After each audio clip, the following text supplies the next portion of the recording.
नमस्कार दोस्तों, डेट है आज की 12 अगस्त 2020 और स्वागत है आपका फिल्म बूस्टर न्यूज़ डिस्कशन में। First important article submarine optical fibre cable project के बारे में है। क्या कंटेस्ट है? प्रधानमंत्री ने हाल ही में ये प्रोजेक्ट लॉन्च किया जिसका नाम है submarine optical fibre cable project. ये प्रोजेक्ट चेन्नई को जोड़ता है अंडमान और निकोबार आइलैंड से। समुद्र के नीचे यानी सी के नीचे एक केबल बिछाई गई है। इससे अंडमान और निकोबार आइलैंड्स पर भी अच्छी स्पीड में अब इंटरनेट चल सकेगा। ये जो सबमरीन ऑप्टिकल फाइबर है ये देखो चेन्नई को पोर्ट ब्लेयर से, इसके अलावा 7 और आइलैंड से कनेक्ट करेगी। स्वराज द्वीप, लॉन्ग आइलैंड, रंगत, हडबे को लिटिल अंडमान भी कहा जाता है। इसके बाद कामोर्ता, नेक्स्ट कार निकोबार और सबसे लास्ट में कैंपबेल बे जिसे ग्रेट निकोबार भी कहा जाता है।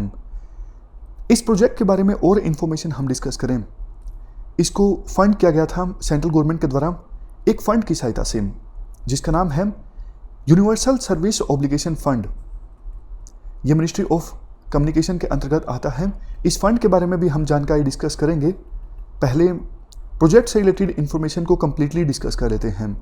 प्रोजेक्ट को देखो एग्जीक्यूट किया गया BSNL के द्वारा और TCIL यानी टेलीकम्युनिकेशन कंसल्टेंट्स इंडिया ने टेक्निकल कंसल्टेंट का काम किया। वैसे इस प्रोजेक्ट में ज़्यादातर जो ऑप्टिकल फाइबर का इस्तेमाल हुआ है इसे खरीदा गया है जापान की NEC कॉरपोरेशन से। इस कॉरपोरेशन ने इंस्टॉलेशन के दौरान टेक्निकल असिस्टेंस भी प्रोवाइड की है। सिग्निफिकेंस आपको पता है।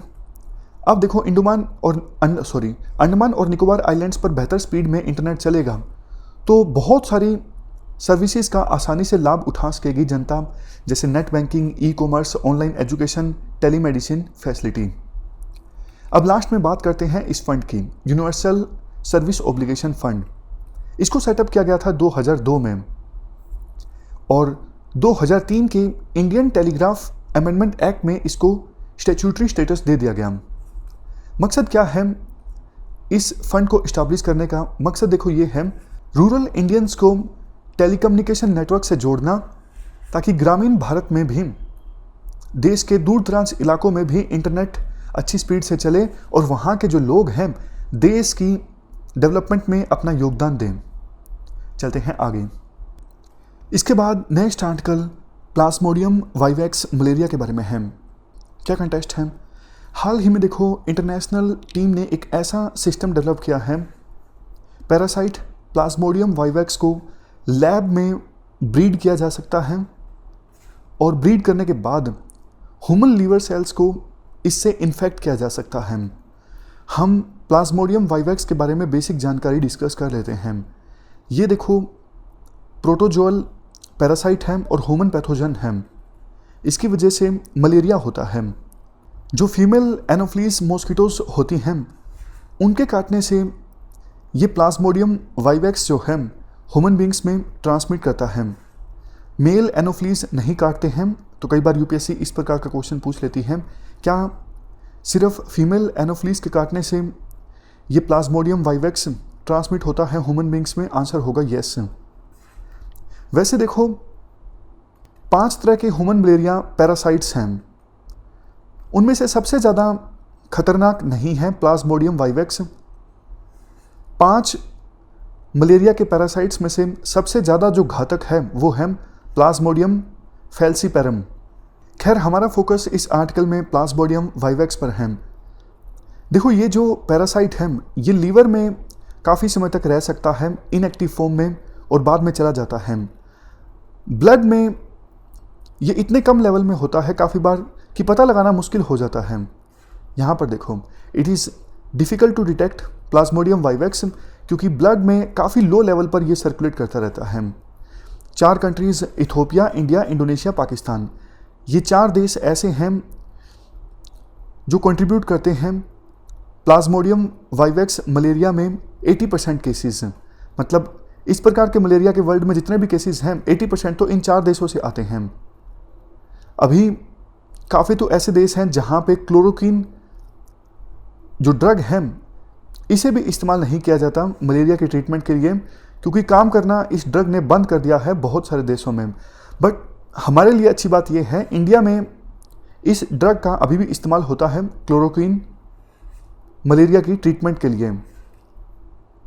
बाकी कुछ देशों में प्राइमाक्विन ड्रग का इस्तेमाल होता है, बट इसके साइड इफ़ेक्ट्स काफ़ी ज़्यादा हैं।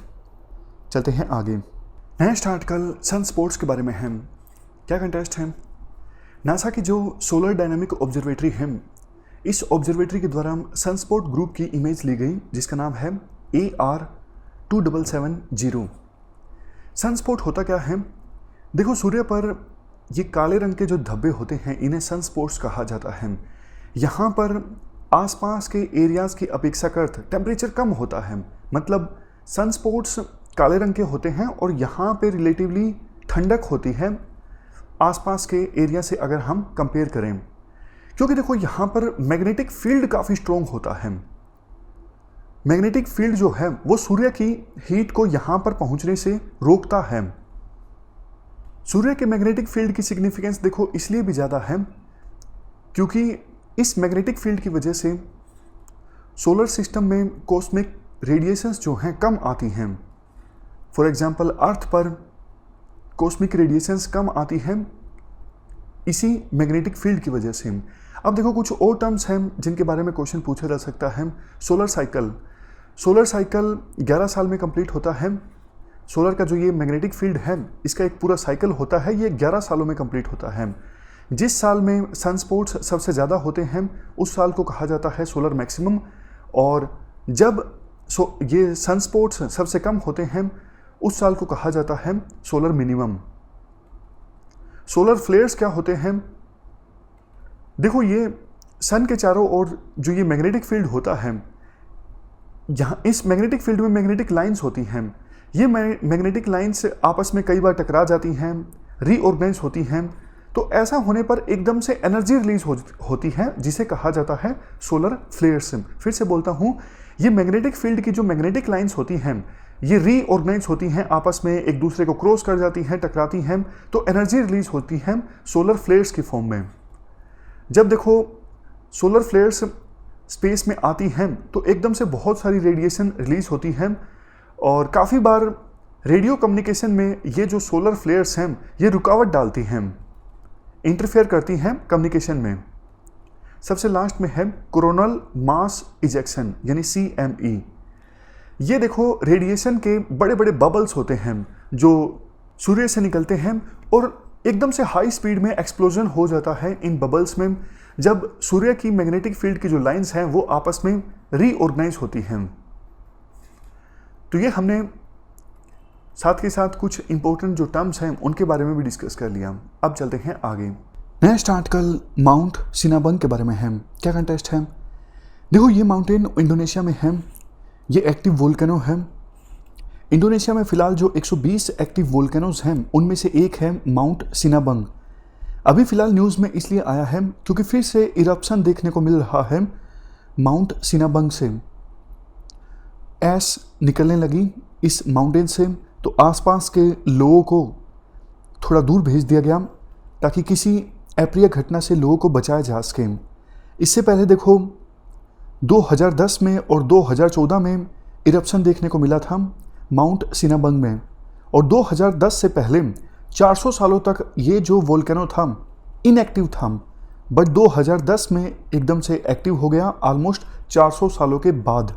लोकेशन आप देख लीजिए माउंट सिनाबंग की, ये सुमात्रा है और नॉर्दर्न सुमात्रा में है माउंट सिनाबंग। वैसे देखो, ये सर्कम पैसिफिक बेल्ट में पड़ता है, जिसे रिंग ऑफ फायर भी कहा जाता है। यहाँ पर देखो काफ़ी सारी टेक्टोनिक प्लेट्स की बाउंड्री पड़ती है, जिस वजह से इस एरिया में काफ़ी ज़्यादा इंस्टेबिलिटी रहती है, वोल्केनोज काफ़ी ज़्यादा इरप्ट होते हैं, बहुत सारे एक्टिव वोल्केनोज हैं यहाँ पर, और अर्थक्वेक्स भी काफ़ी ज़्यादा देखने को मिलते हैं। यूपीएससी इस रिंग ऑफ फायर के बारे में भी क्वेश्चन पूछ सकती है। चलते हैं आगे। नेक्स्ट आर्टिकल मुल्लापेरिया डैम के बारे में है। क्या कंटेस्ट है? मुल्लापेरिया डैम में पानी का जो लेवल है काफ़ी ज़्यादा बढ़ चुका है भारी बारिश के कारण। इस वजह से फर्स्ट वार्निंग इशू की गई और आसपास के लोगों में पैनिक मच गया। कहाँ पर है ये मुलापेरियार डैम? देखो, केरला में पेरियार रिवर और मुलायर रिवर के संगम पर पड़ता है ये डैम। इसको ऑपरेट और मेंटेन किया जाता है तमिलनाडु के द्वारा। वैसे है ये डैम केरला में है। ये तमिलनाडु को लीज पर दिया गया था 29 अक्टूबर 1886 को। कितने सालों के लिए? 999 ईयर्स के लिए।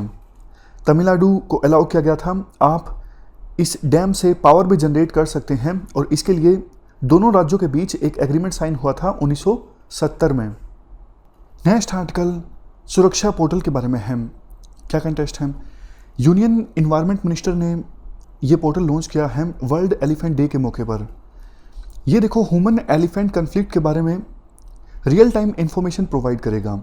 जहाँ पर भी कुछ ऐसा कन्फ्लिक्ट होता है ह्यूमन बींग्स के बीच और एनिमल्स के बीच, इंफॉर्मेशन अपलोड की जा सकती है इस पोर्टल पर, और उसके बाद अथॉरिटी जो हैं रिक्विजिट एक्शन लेंगी और कन्फ्लिक्ट्स को मैनेज करेंगी। वैसे वर्ल्ड एलिफेंट डे हर साल 12 अगस्त को ऑब्जर्व किया जाता है। मकसद होता है अफ्रीकन एलिफेंट्स और एशियन एलिफेंट्स की कंजर्वेशन के बारे में अवेयरनेस फैलाना। कंजर्वेशन स्टेटस की बात करें, जो अफ्रीकन एलिफेंट्स हैं ये आयुष्मान की रेड लिस्ट में वल्नरेबल कैटेगरी में आते हैं, और एशियन एलिफेंट्स इंडेंजर्ड कैटेगरी में आते हैं आयुष्मान की रेड लिस्ट में। हमारे देश में प्रोजेक्ट एलिफेंट लॉन्च किया गया था 1992 में। ये एक सेंट्रली स्पॉन्सर्ड स्कीम है। मकसद इसका ये है एलिफेंट्स, उनके हैबिटेट्स और कॉरिडोर्स को प्रोटेक्ट करना, मैन एनिमल कन्फ्लिक्ट को एड्रेस करना, और कैप्टिव एलिफेंट्स मतलब वो एलिफेंट्स जिनको कैप्चर किया हुआ है। जैसे कुछ एलिफेंट्स मंदिरों के पास होते हैं, आपने देखा होगा, तो ऐसे एलिफेंट्स को कहा जाता है कैप्टिव एलिफेंट्स। ऐसे एलिफेंट्स की वेलफेयर की दिशा में भी काम करना। क्वेश्चन इस प्रकार से बन जाता है जैसे project elephant is focused only on wild elephants. नहीं, वाइल्ड एलिफेंट्स भी और कैप्टिव एलिफेंट्स भी, दोनों तरह के एलिफेंट्स को प्रोटेक्ट करने की दिशा में काम करता है प्रोजेक्ट एलिफेंट। हमारी आज की इस डिस्कशन में इतना ही है। अब देखो, लास्ट में रिवाइज कर लेते हैं। 5 स्टेटमेंट्स हैं आपके सामने। आप मन में सोच लीजिए आपके अनुसार कौन सी स्टेटमेंट सही है, कौन सी गलत है। पहली स्टेटमेंट देखो बिल्कुल सही है। Submarine optical fibre cable project के बारे में हमने डिस्कस किया। 2300 किलोमीटर की अंडर सी केबल बिछाई गई है चेन्नई से पोर्ट ब्लेयर और 7 दूसरे आइलैंड्स तक कनेक्टिविटी इस्टेब्लिश करने के लिए। अब इन आइलैंड्स पर इंटरनेट की स्पीड अच्छी आएगी। दूसरी स्टेटमेंट सन स्पॉट्स के बारे में। यहाँ पर टेम्परेचर थोड़ा ज़्यादा होता है as comparison to surrounding areas. गलत स्टेटमेंट। ठंडे होते हैं relatively surrounding areas sun spots. तीसरी स्टेटमेंट माउंट सिनाबंग ये फिलीपींस में है। गलत। इंडोनेशिया में है। सुरक्षा पोर्टल ये ह्यूमन टाइगर कन्फ्लिक्ट से संबंधित है। गलत स्टेटमेंट। ह्यूमन एलिफेंट कन्फ्लिक्ट से संबंधित है। मुलापेरियार डैम मुलायर और पेरियार रिवर के संगम पर है। ऑपरेट एंड मेंटेन किया जाता है केरला के द्वारा। गलत। है केरला में, बट इसे ऑपरेट एंड मेंटेन किया जाता है तमिलनाडु के द्वारा। केरला ने इसे लीज पर दिया हुआ है तमिलनाडु को। तो इस डिस्कशन में फिलहाल इतना ही है। Thank you very much for discussion.